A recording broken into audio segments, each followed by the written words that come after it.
It's been a long time since I last did the intro. Should I do it again? Yeah? Alright, I'll give it my all. I'll try my best.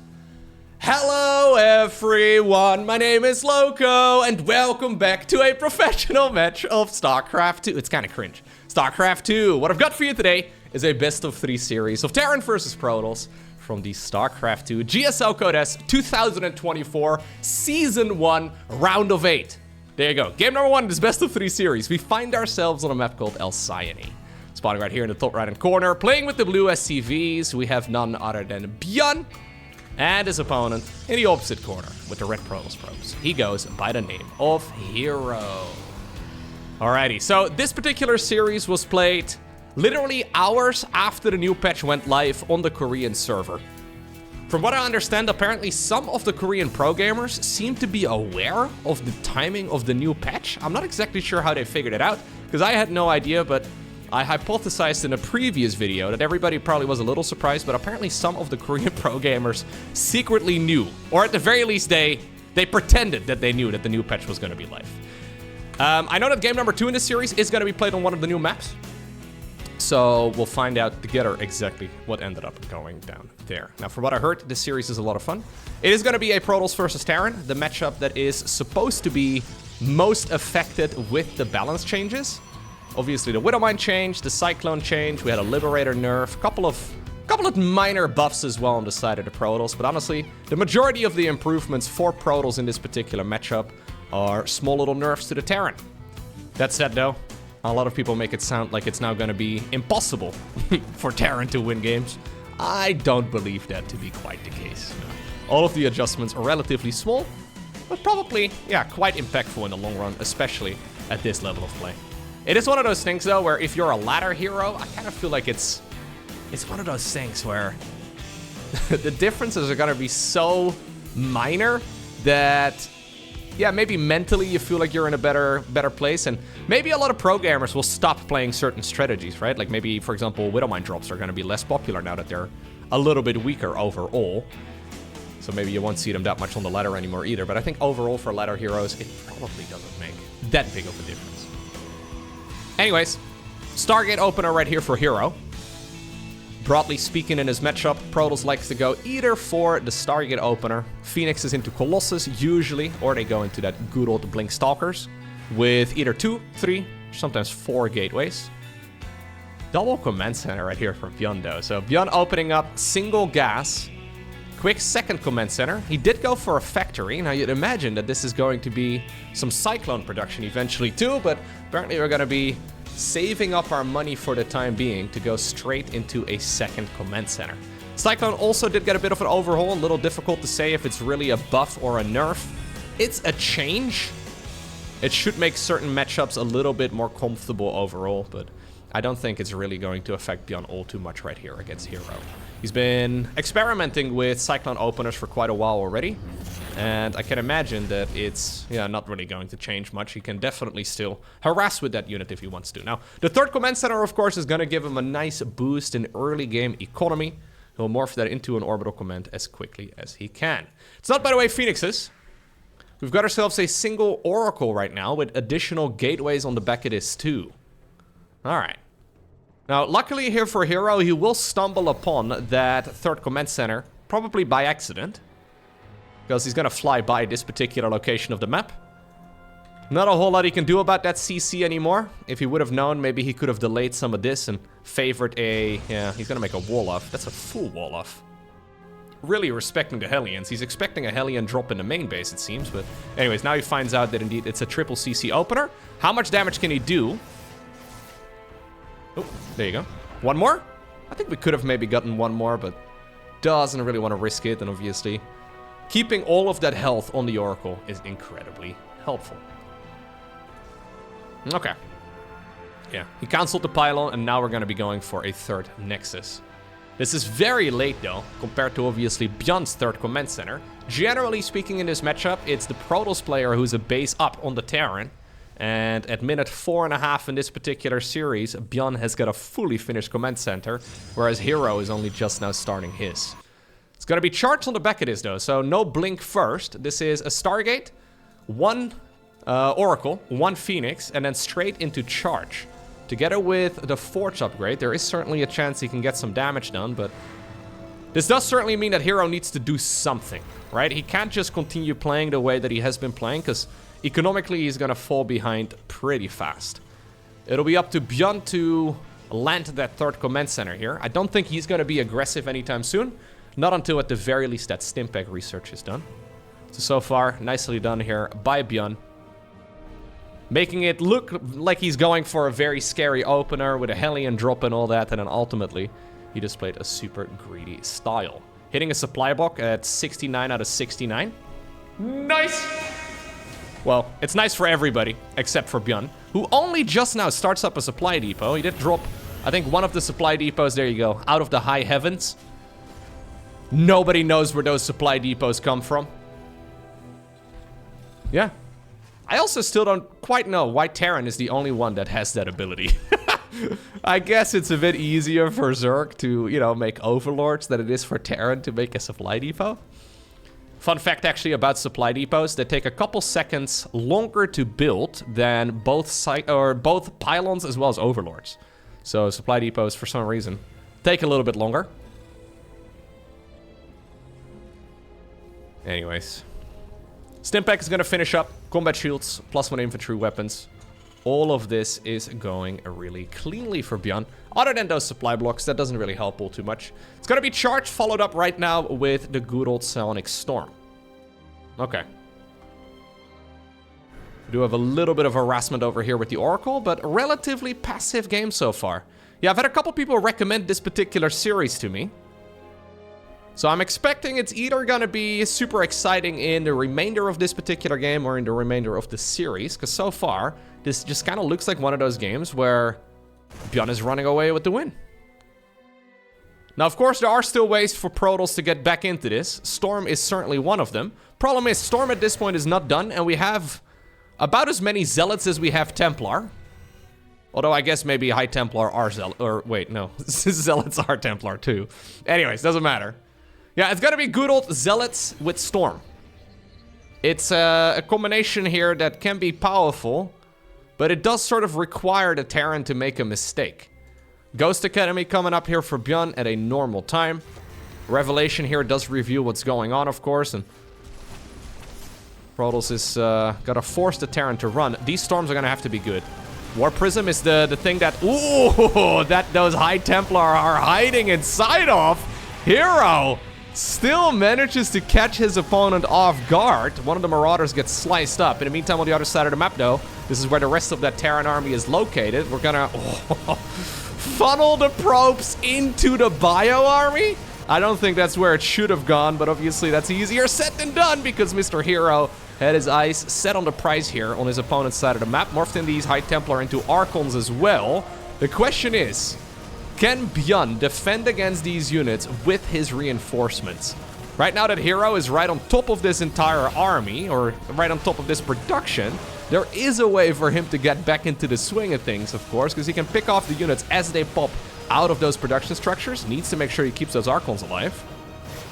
Alright, in the meantime, on the other side of the map, though, if you have a quick look, those Bio units are still going to town. Natural expansion is certainly going to fall. And I think ultimately ByuN will still pull out ahead here. But that got very dicey in the end. Quite like the idea though from Hero, right? He realized this is going to be a very tough game to play a macro match.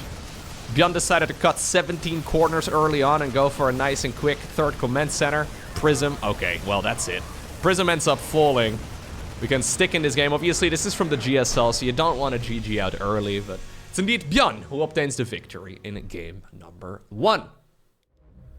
Game number 2.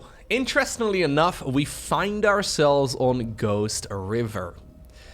Ghost River is a map that if I was Hero, I probably would have vetoed, although I haven't actually ever looked at the win-loss ratios yet for this particular map. I guess as this game starts up, I can have a quick little look at the Liquipedia stats right now.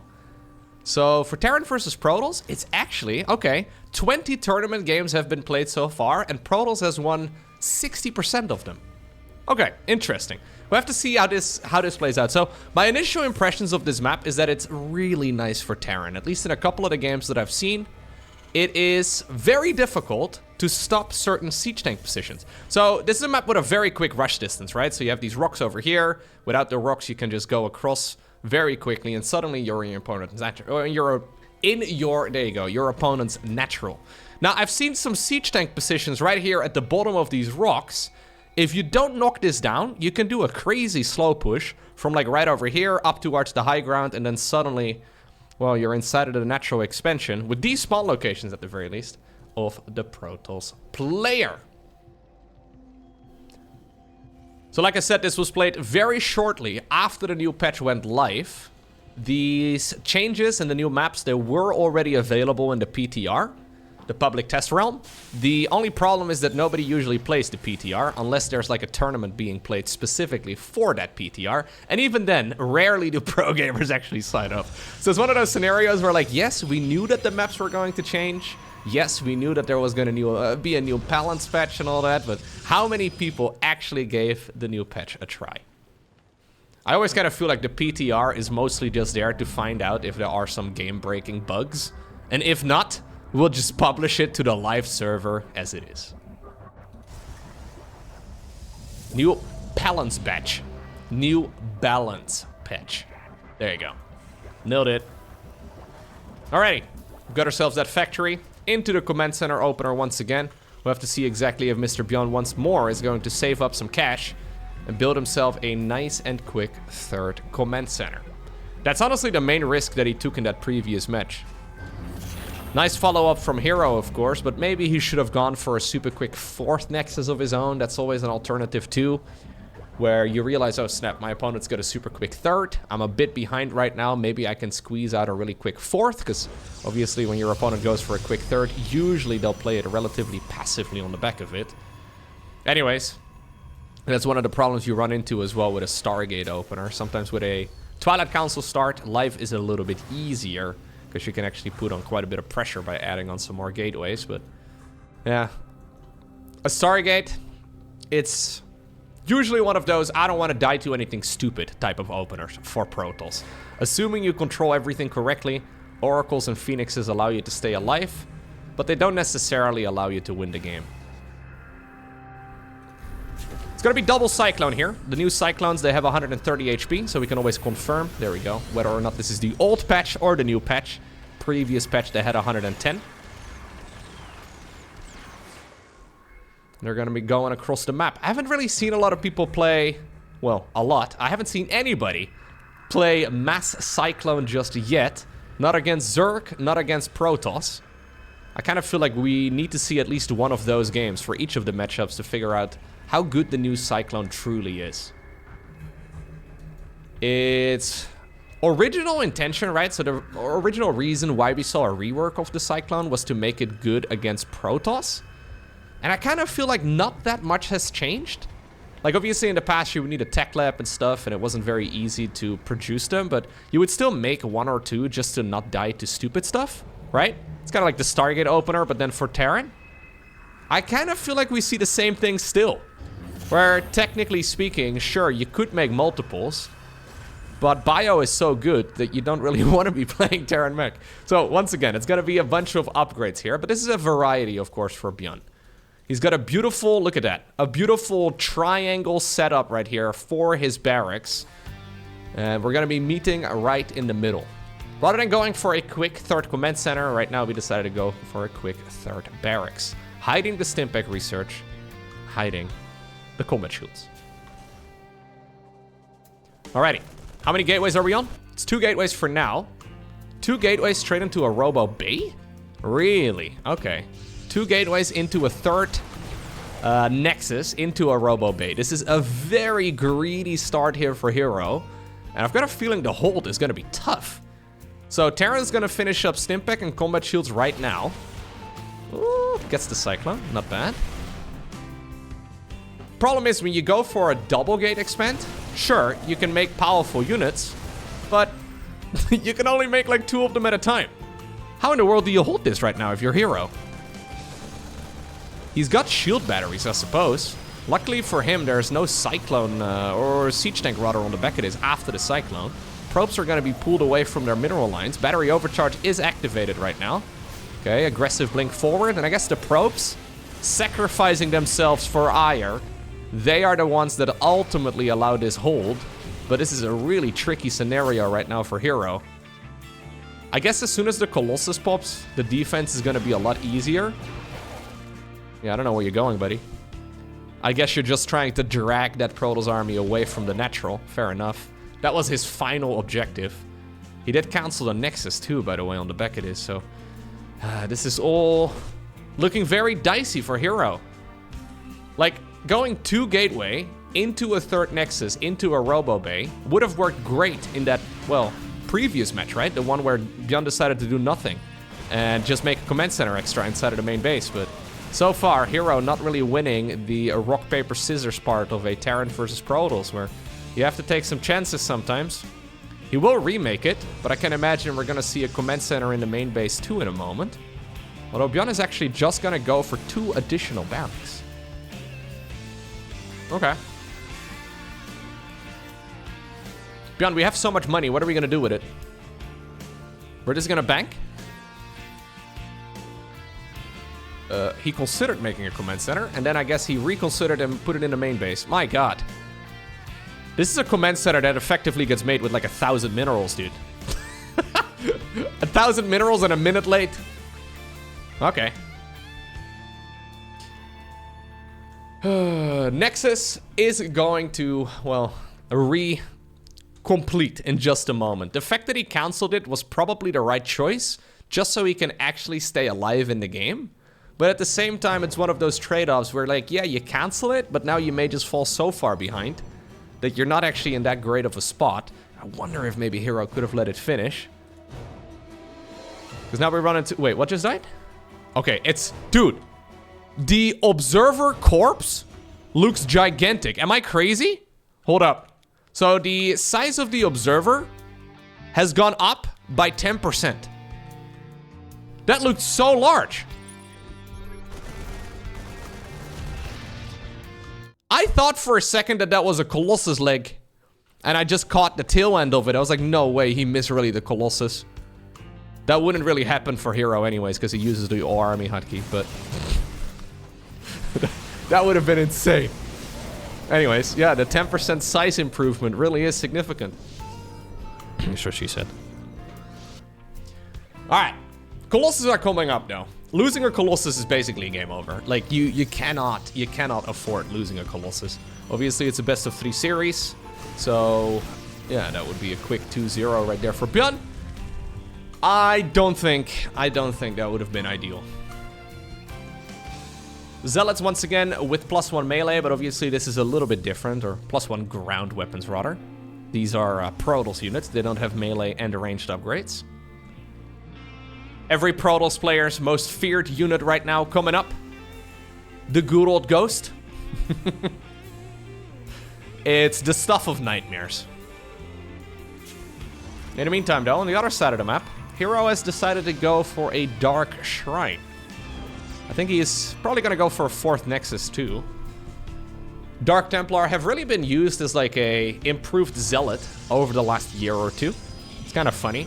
In the early days of StarCraft 2, you just really made them to try and catch your opponent off guard, and then you would usually win the game with it, if you managed to do that. And then for a long time, we didn't really see a lot of DT play. But Dark Templar, more or less just an upgraded Zealot in the current meta. An expensive Zealot too, though. Okay. Now this is going to be an important hold for Hero. It needs to be a hold, because I don't think he can afford losing this base. Good EMP right there by our Terran player. There is, however, a Disruptor in the mix.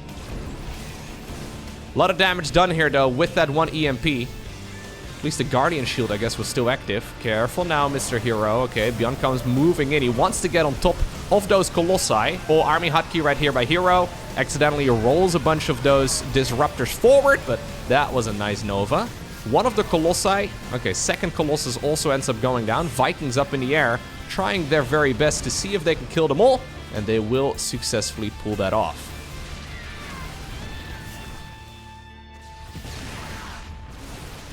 Yeah, I've said it many times. I think EMP is incredibly powerful, But I also at the same time think nobody complains about it because it doesn't have a very cool visual effect, you know? When you look at the Psionic Storm, it's very clear that it's something that deals a ton of damage. But I really feel like the average StarCraft fan doesn't quite realize how much damage EMP truly deals. It is absurd. It's so powerful.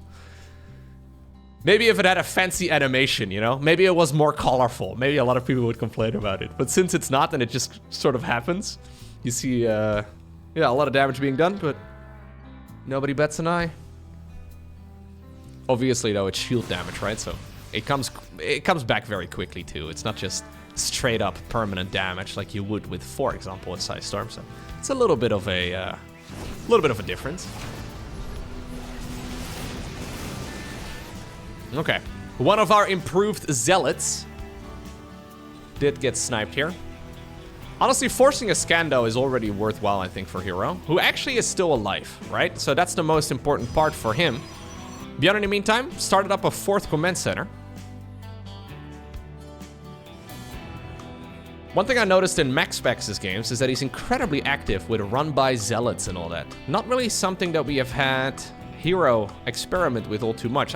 Okay, I was gonna say, this would be a perfect opportunity. Well, I haven't seen these games, but thank you for making me look smart, Hero. Running around the map with zealots is very annoying for the Terran player. This base, super exposed. Although I think it might just finish up, and obviously Terran structures can fly. So I think the zealots, should be alright. Yeah. Hey, that's unfortunate. I think if he would have queued it up just ever so slightly quicker, he would have been able to actually slow down the advancement there of the Terran economy. But ByuN, looking solid, not really making a whole lot of mistakes. Other than that one Disruptor Nova that he took to the face. Yeah, you can see that reflected here in the resources loss count. Other than that one Nova, this game has been going quite well for him. Okay.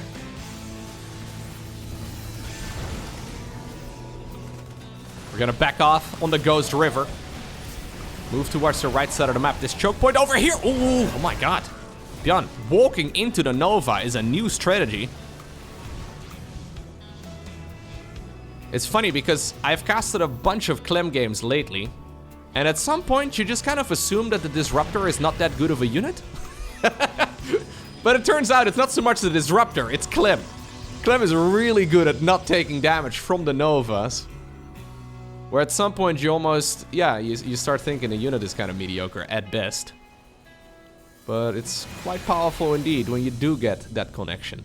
And apparently Hero agrees with me. He's decided to double down on the Disruptor production. Now rolling 2 of those out of the Robo facility at once. Okay. ByuN, of course, known as Micro Jackson, though. Generally very good at controlling his units, but a couple of blunders so far. Do love this positioning right here by the Terran, going after that Colossus, using this section of the map to his advantage. This base over here, though, at the bottom, completely left by itself. ByuN not really prepared for it. I mean, he could have certainly sent some dropships around the right side of the map, maybe through the bottom, up the right side. It would have been really quite good. Instead, we're just fighting in this big ball right in front. I think this is fine for Hero. Now that he's maxed out, he should be alright. That being said, though, his siege is up right now in the middle of the map. Zealots coming around the flank as well. Purification Novas. Hello, can we get some? Okay, finally, we do start rolling those forward, but that seems a little late. Hero just now with a massive army ends up losing quite a bit of it, because ByuN could just stand there and fought straight up. Snipe the Colossus, Disruptors came in late, Stalkers right now trying to do the same thing that Jimmy did a little while ago when we ran up here. Luckily for the Stalkers, they can be recalled back home. Drag that entire Terran army back to the other side of the map. Another Nova. Okay, a couple Marauders do a flip, and then they die. Okay. More and more Zealots. It's kind of funny how Zealots have become such a prominent unit over the last year or so. Vikings, though, no other targets left over. Another big Nova. My god, ByuN. Another big Nova here, dealing a lot of damage. I'm a little surprised with the amount of damage that ByuN has taken so far in this particular game from Novas. If there is a way for Hero to get back into it, I mean, that would be it. There you go. 2 ghosts and like 2 marines. I don't know if we still have any scans available. Yeah, apparently we do. But it's starting to be really quite costly. Hero keeps on trying to bowl a strike. And so far, I mean, he's not the best bowler in the world. But he's been doing just fine. Oh, careful, careful. My god. Almost bowled his own units into a strike. That disruptor came from like right over there, it felt like. Ready to kill some zealots. It does, of course, deal friendly fire. Oh, okay. Another flip right there on the Marine and the Marauder.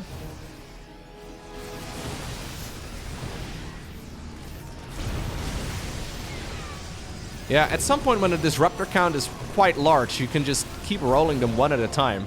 And Terran just needs to spend so much attention on trying to not lose the game. This would be the perfect opportunity for Zealot run-bys though, because ByuN is obviously looking at this right now. He's not looking at home. So this is where like a Zealot run-by over at any of these bases is so potent, because then suddenly it also opens up the opportunity for the disruptors to deal a lot of damage. But I guess ByuN has already been taking a lot of damage. So yeah, maybe he doesn't need to do a run-by. Finally, he finds out about this base, and he snipes it. Bio army moving forward over here. Big EMP once more. Okay, Zealots moving in. No micro on that Stalker, but it's okay, because the Zealots do continue charging forward.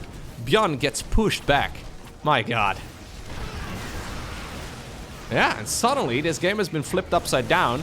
A lot of the reason for that, though, is that once more, ByuN, I mean, he's got medevacs, he's got units, of course. He sent them towards the other side of the map, takes down that Nexus quickly. Now suddenly, though, the Protoss units have made their way towards the natural expansion. Another 2 ghosts right there caught in the Novas. Few of the medevacs now get donated here too, as I think there was a little bit of an all-army hotkey. In the meantime, though, ByuN moves forward, ready to strike another Nexus, and that one will fall in just a couple seconds as soon as the other targets have been taken care of. In the meantime, though, ByuN has got a Protoss army knocking at the front door. Zealots going to town over here. We have a 1 missile turret trying to see if it could potentially win the fight against 3 Colossi. Some mules do decide to land right over here on the low ground. Problem is, even with minerals right now, what in the world are you going to produce, ByuN? Are you going to make army right on top of where this Protoss unit composition is sitting? ByuN, though, still sniping everything here on the other side of the map as well. We have the probes evacuating. Apparently they felt brave right next to this disruptor. Moving towards the other side of the map. No liftoff on the command center. ByuN, hello? Okay. We have seen some very significant and uncharacteristic blunders here from ByuN. It's not like he is playing slowly. It's not that he's not playing properly in isolation. But anyways, here's a big recall. There's 1 Dark Templar in the mix as well. And I love this here from Hero. Using the Dark Templar, he knows that with this many command centers, there's a limited amount of scans. We saw those mules dropping out of the sky. So that means that there's no scans available to properly deal with the Dark Templar.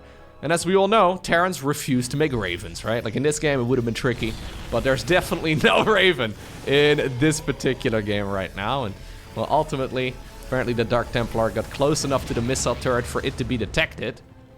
Base on the left side of the map, though, still up and running. A new factory was produced. Apparently, we still have a factory, though. Anyways, we're gonna try and do some stutter step control over here. Hero trying to make the best of this game, and he does manage to squeeze out the victory. And that will take us to Oceanborn. Final game in this best of 3 series. Let us see exactly what ended up going down. Both players making some errors. Strategically speaking, I do feel like ByuN has been a step ahead of Hero. But as far as the micro needed goes, which is kind of funny because normally ByuN really is a micro monster, right? Like he's the reason why the Reaper got nerfed. Not once, but twice. I feel like, yeah, ByuN generally... So ByuN usually is one of those guys who's very good at just forcing a win, you know? He's microing his butt off and he can really pull rabbits out of heads and he gets so much juice out of every single one of those Terran units. But, yeah... Game run 1 and 2 so far, I didn't love it so much. Strategically, though, he's been making the decisions that he... Well, I mean, it's a bit of a coin flip, right? But he managed to land the coin flip twice. If Hero would have done that build he did in game number 2 against the ByuN build order from game number 1, I think ByuN would have been in a lot of trouble, but obviously that is part of playing a strategy game, dealing with incomplete information and trying to do a good job regardless. But yeah, Micro Jackson, maybe turning into Macro Jackson? I feel like we can do better than that. As far as the naming scheme goes, I mean. Anyways. Hero so far, not really loving his build order choices, I'm sure. In game number 1, he went for the Stargate against a very quick triple CC Terran. In game number 2, he went for a quick triple Nexus himself off of 2 gateways. And then straight into a Robo Bay. And that also didn't really work out. So what do we do now? I think we're just gonna see a good old Twilight Council opener. I'm gonna say 4 gateways, Twilight Council. Maybe it's not the best overall build against the best Terrans in the world, but at the very least, it makes the game a little bit more simplistic. It means that you're gonna make Stalkers, and you're gonna make Stalkers against everything. Now, this is a single gas opener here once again for ByuN. So it's certainly something that Hero could bring. There we go. Twilight Council. So as far as variations go from the Twilight Council, you can go... Usually it's Blink Stalker, right? Like, we see Zealot with charge upgrades every once in a while, but from Hero, from max specs, I think it's safe to assume they will pretty much always go for, well, Twilight Council into Blink. And since they are the best Protoss players in the world, I think it's safe to assume we will see them going for that upgrade and everybody else because of it too. This should be anywhere from 2 to 4 gateways. 2 gateways usually means very quick third Nexus. 4 gateways usually means, well, still a third Nexus usually, but obviously a lot more committed. And then 3 gateways is a little bit more middle of the road.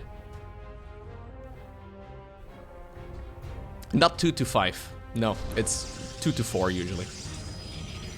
Gateway number 3. So that's 2 and 3 right over here. A Robo Bay on the, or Robo Facility rather on the back it is.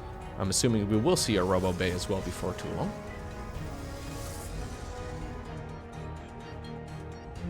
Third command center is going to land on the ground. And ByuN is going to continue building up his economy. So far the units that he's gone for are just a bunch of Hellions and then into a Medevac. Yeah, we're going to bring these Hellions together with the Marines towards the other side of the map. And this is one of those pretty sharp attacks. So the nice thing about 3 Hellions is that with 3 Hellions you can one-shot a probe. So obviously if you have them lined up, you can deal a tremendous amount of damage as Terran. Oh, this is good though for Hero, he sees it.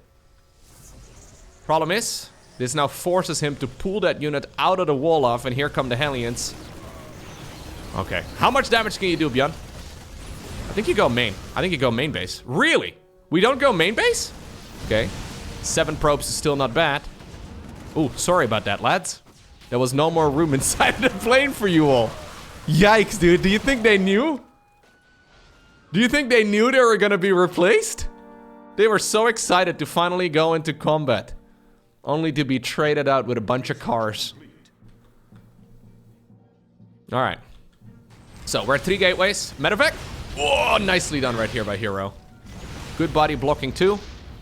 That is gonna be the end of that situation. Now suddenly, you kind of wish that you had a fourth gateway done already, but I think he'll probably make a 3rd Nexus here in just a moment. Okay. Got ourselves the Hellions driving around the side of the map. Couple of gases coming up here too, so no quick follow-up yet. Dude, you're... Ooh, I think there was space. Hard to say. I mean, it's probably not gonna do anything anyways, but... That Stalker was not quite in the perfect position. Hero not all army hotkeying, by the way. He's hotkeying his units. What? That's incredible. Now I've truly seen it all. I think this proves that there's more between heaven and earth than we can see. Jokes aside though, This is gonna make the defense a lot easier. Third Nexus will be starting up. We have a single Liberator. Very ambitious Liberator, because he knows that there are going to be Blink Stalkers out. Okay, well, he sieges up in the most greedy location. Well, yeah, this is tough right now. Oh, careful. This is tough right now here for ByuN. The siege tanks are absolutely critical here. Liberator did deny the base, and it also got 6 kills? 6 kills? Okay, don't know why it rallied back that way, though. It should have... Anyways. Got ourselves the charge on the back of this. +1 infantry weapon starts up for ByuN. Problem here for ByuN is that this is not a third command center type of build, right? So he doesn't really have that big an economy. Another macro mistake right here from ByuN as he hits another supply block. Needs to start up a supply depot as well. Doesn't yet do it. ByuN, we need to start up a depot, dude. We just dropped the depot out of the high heavens. We can't keep doing that. Those are pricey. So obviously they're free, but they're, you know, they cost energy. So if you spend energy that could have been going to a mule instead, effectively that's a supply depot that's like 3 times as expensive than it needs to be. He still did not start up a supply depot. Hits another supply block. I think ByuN may be feeling the nerves a little bit. It's a bit surprising to me, because usually ByuN is a very consistent player, at least in my mind. The games that I've been casting of his have all been more or less of the same level. This is really quite sloppy. Back-to-back supply blocks here in multiple games. Now he starts up 2 depots at the same time, but he's not producing for a while. Triple supply depot. I think he must be very stressed out as he was playing here, because there was nothing going on, right? Like, hitting a supply block while you're fighting in multiple fronts, sure. That is something we can expect, and that happens to even the best of them. But when you're just sitting on 2 bases at home, hitting a supply block after dropping a depot out of the high heavens, that's weird, because there was really nothing going on, and then a bunch of stalkers flying around, but... Alright, on that is ultimately bringing Hero back into this game very nicely now. Obviously, so the problem here for ByuN is that usually you go for an attack as soon as Stimpack and combat shields are done. And obviously that attack is gonna hit, well, less hard. It's gonna hit with less units. You can still commit to the fight, but any timing window that you may want to go for when you hit supply blocks is gonna be significantly weaker. Still a scary army though. Ooh, trying to get a medevac. Ultimately loses a stalker.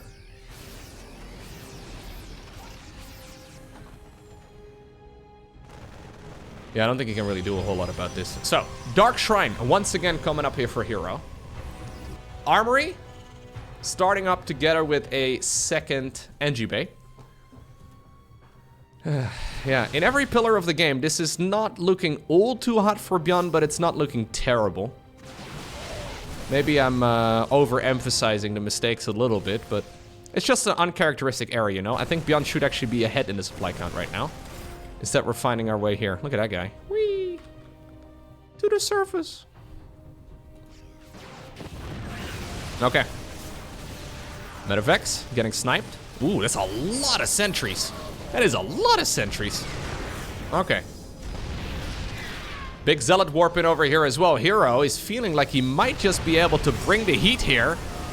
Force fields? Do we have any force fields? There we go. Zealots in the meantime. Oh, we had an Immortal too. Going after all of those siege tanks. I wonder if he could have continued pushing there, to be honest.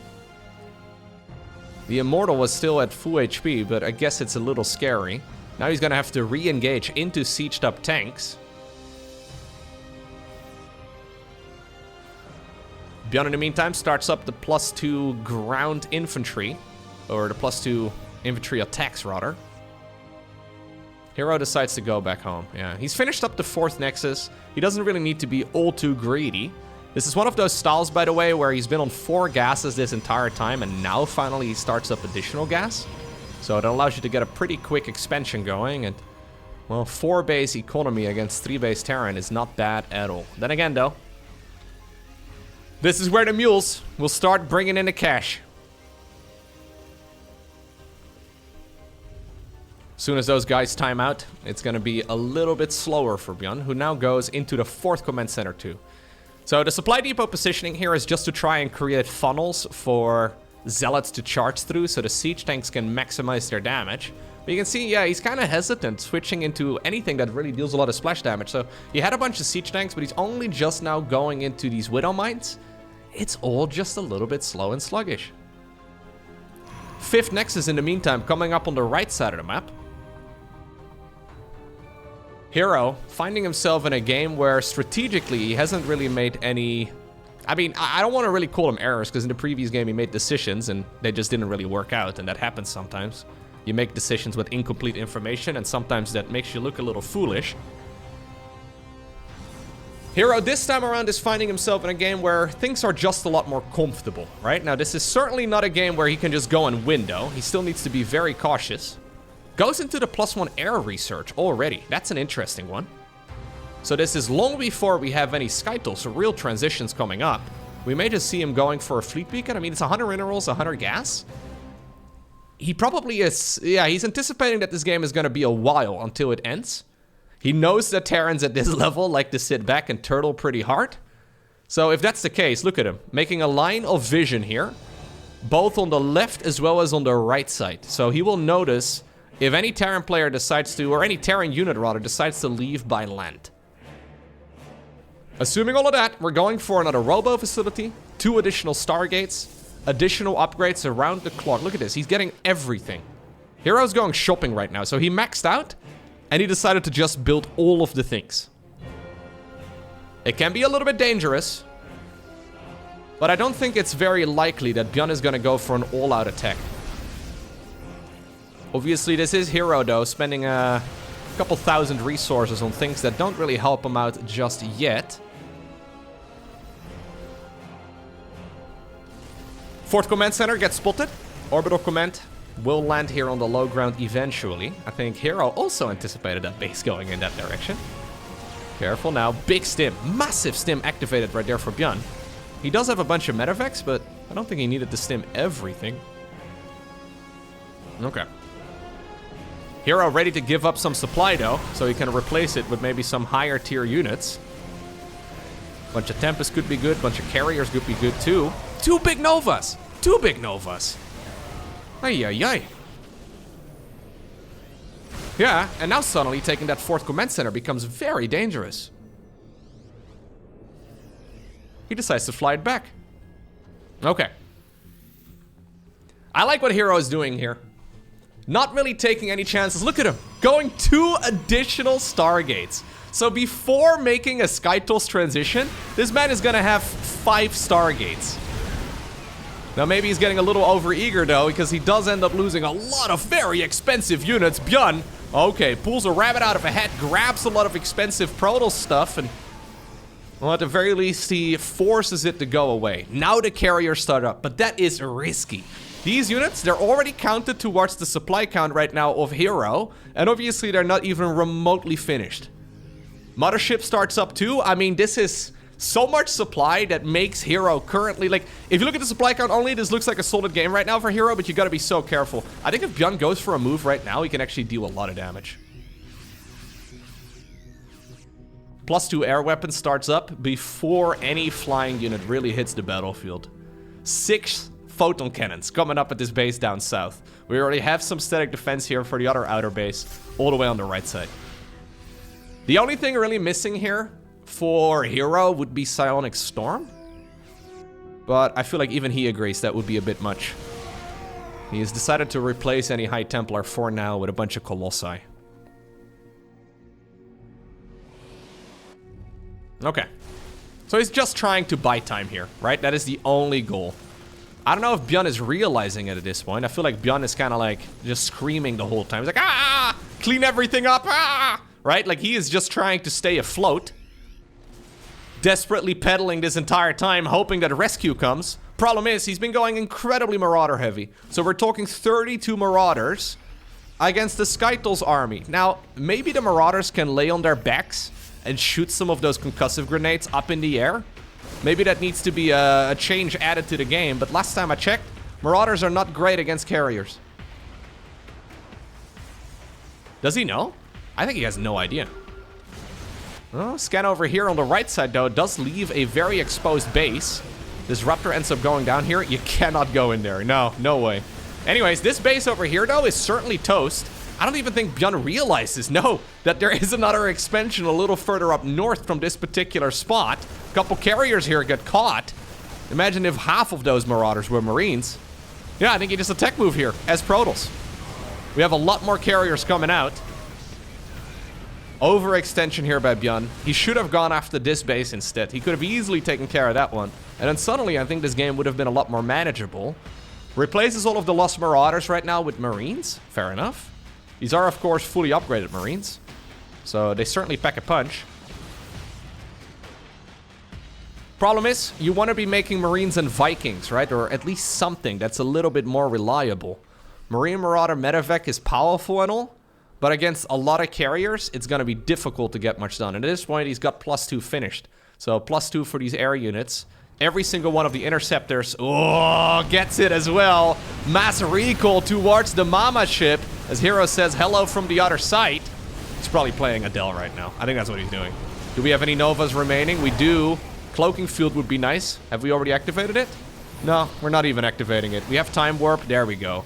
We could have certainly done some damage there with these units, but apparently retreating is all we're really aiming for.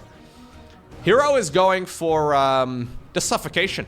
Yeah, we're just slowly suffocating the opponent. Just breathe out, ByuN. Just breathe out, man. Close your eyes. It'll be over soon.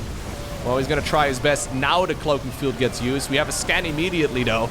But there's just not enough anti-air remaining right now for our Terran player. And that means it's ultimately Hero who obtains the victory 2-1.